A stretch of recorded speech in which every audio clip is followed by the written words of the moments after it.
የኔ ፈሳም እየፈሰስሽ መጣሽ ደግሞ ዛሬ። ኦ ማይ ጋድ ይመችሽ።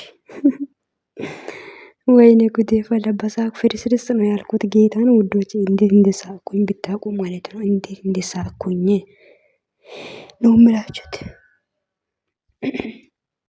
ሰላም ሰላም፣ ውድና የተከበራችሁ ውድ የምህረት ዩቲዩብ ቻናል ቤተሰብ እንዴት ናችሁ? ደህና ናችሁ አይደል?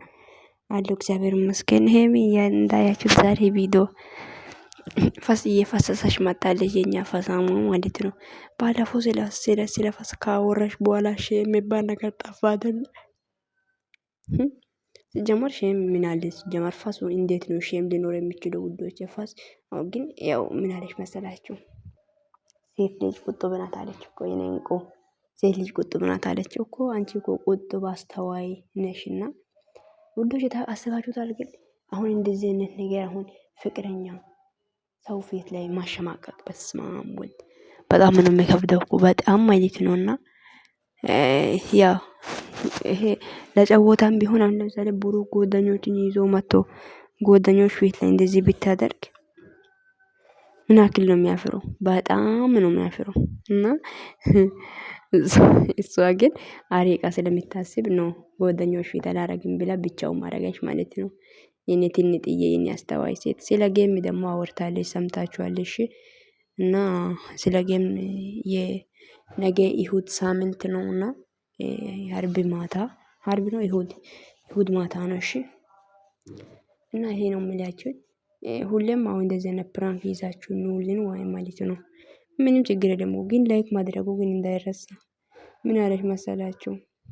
ሄሚ ማለት ነው የኔ ውድ ቢፈሳም እንኳን ያለ ፍቅር አይቀየርም አይደል? እንዴት ነው ፈስ ፍቅር ሊቀይር የሚችለው? በፍጹም እንጂ ማይቀየረው እንዴ! በፈስ በነገራችን ላይ አለ እኮ ውዶች፣ በፈስ ሳይሆን በጌታ ስም እንጃ እኔ አላወራም እዚህ ይቅርብኝ። ጌታን አንዳንድ እንደዚህ አይነት ወንዶች አሉ ማለት ነው። እና ይሄ ፍቅር አይደለም ሲጀመር፣ የምር ነው። እና ፍቅራቸው በጣም የሚያስቀና ፍቅር ነው። ሂዱበትና ወዶቼ በጣም ደስ ይላል።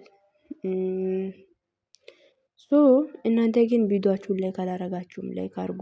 እና ግዴታ አሁን ስራ ይጀምራሉ። ይሄ ጌም ካለቀ በኋላ ግዴታ ማለት ነው ታያላችሁ፣ ጠብቁ። ግን ስራ ካጀመሩ ያው ነው፣ ባይጀምሩ ደስ ይላል። ግን ላይክ እያረጋችሁ አይደለም እናንተ። እሺ ስለዚህ እና ላይክ ማድረጉ እንዳይረሳ፣ ላይክ አርጉ። እኔንም ላይክ አርጉልኝ፣ ሼር አርጉ፣ ቤቴን ኮፒ ሊንክ አርጉልኝ። ሄሚ ይሄይባት እሺ። ፕራንክ እንደዚህ ያረግሽ ማለት ጨረሳችሁ እኮ ልዩን እየሰማች መፍትሽ ነው እናት። ያንቺ ባልሽ እኮ ነው እንዴ? ባልሽ ባል ነው ማለት ይቻላል? አይቻልም። እሺ እና ውዶቼ ይመቻችሁ፣ ወዳችኋለሁ። ቪዲዮን ሼር አድርጉ፣ ሀሳባችሁ ኮሜንት ላስቀምጡልኝ። መልካም ምሽት ይሁንላችሁ። አጭር ቪዲዮ ነው ይዤ መጣሁት። መልካም ቆይታ ባይ